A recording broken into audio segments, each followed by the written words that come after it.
Hello dear friends, Movement Journalলৈ স্বাগতম। আজি মই অকণমান সময় উলিয়াই পথাৰলৈ ওলালোঁ। কিয়নো পথাৰত কাম কৰি থকা মানুহখিনিৰ বাবে চাহৰ ব্যৱস্থা কৰিছোঁ। আৰু চাহৰ লগত খাবৰ বাবে ওচৰৰ বজাৰ দোকানৰ পৰা গজা আৰু চিঙৰা ল'ব লাগিব। সেয়েহে গাড়ীখন লৈ প্ৰথমে বজাৰলৈ ওলালোঁ।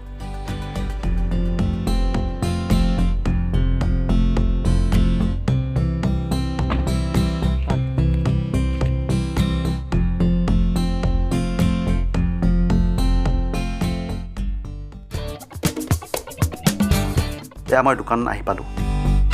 দোকানখনত সোমাই দোকানখনৰ গৰাকীজনীক চিঙৰা আৰু গজাৰ অৰ্ডাৰ দিলোঁ। আৰু দোকানৰ ল'ৰাজনে খুব ধুনীয়াকৈ বস্তুখিনি পেকেট কৰি দিলে। পেকেটটো মই হাতত লৈ দোকানৰ মানুহজনীক 120 টকা দি বিদায় ল'লোঁ। দোকানৰ পৰা বাহিৰ হৈ বজাৰৰ দোকানসমূহলৈ চকু গ'ল। কোনে কয় অসমত অসমীয়া মানুহে ব্যৱসায় কৰিব নোৱাৰে বুলি? ভাল লাগি গ'ল মনটো। কিয়নো মই ইয়াত এজনো বিহাৰী আৰু মাৰোৱাৰীৰ দোকান দেখা নাপালোঁ। অসমত অসমীয়াগিৰি এই কথাষাৰি আমাৰ গাঁৱত একেবাৰে খাপ খাই পৰিছে।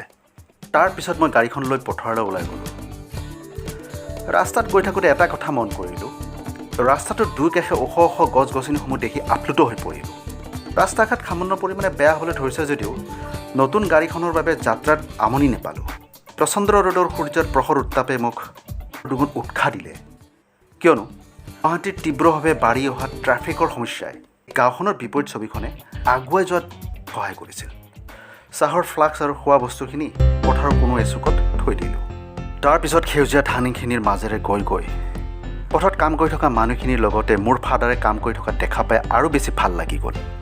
এক বুজাব নোৱাৰা অনুভূতি। পথাৰৰ মাজত বলি থকা মৃদু বতাহে মোক আৰু পথাৰত কাম কৰি থকা সকলোকে অকণমান সময়ৰ বাবে দেহা মন শান্ত কৰি পেলাইছিল। পথাৰত এলোক খুব একান্ত মনে ধানৰ মাজত নতুনকৈ গজালি মেলিবলৈ ওলোৱা ঘাঁহ বনবোৰ উঘালি আছিল। এই কামত আগ ধৰা মানুহজন হ'ল মোৰ ফাদাৰ। লুঙি আৰু বগা চাৰ্ট পিন্ধি খুব আনন্দ মনে ধান নিকাই থকা দেখা গৈছে। মানুহে কয় ধান নিকালে বোলে ফচল খুব বেছিকৈ হয়। অভিজ্ঞতা পিছে মোৰ নাই। অকণমান আগুৱাই গৈ মানুহখিনিক চাহ খাবলৈ মাতিলোঁ। অৱশ্যে অকণমান পানী খোৱাত ব্যস্ত। আমাৰ গাঁৱৰে সহজ সৰল মানুহ এতিয়া চাহৰ সৈতে গজা আৰু চিঙৰা জুতি ল'বলৈ আৰম্ভ কৰিলে। লগতে মোৰ ফাদাৰেও জুতি লৈ আছে। চাহ খোৱাৰ পিছত চাহৰ ফ্লাক্সটো বেগত ভৰাই আজিৰ প্ৰথম ডিউটিখিনি সমাপ্ত কৰিলোঁ। দুপৰীয়া এওঁলোকৰ বাবে ভাতৰ ব্যৱস্থা কৰাৰ বাবে পুনৰ ঘৰলৈ ৰাওনা হ'লোঁ।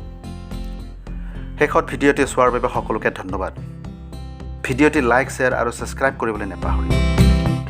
কিয়নো আপোনালোকৰ সামান্য সঁহাৰিয়ে মোক নতুনকৈ ভিডিঅ' বনোৱাত যথেষ্ট অৰিহণা যোগায়। আকৌ লগ পোৱাৰ আশাৰে বাই বাই।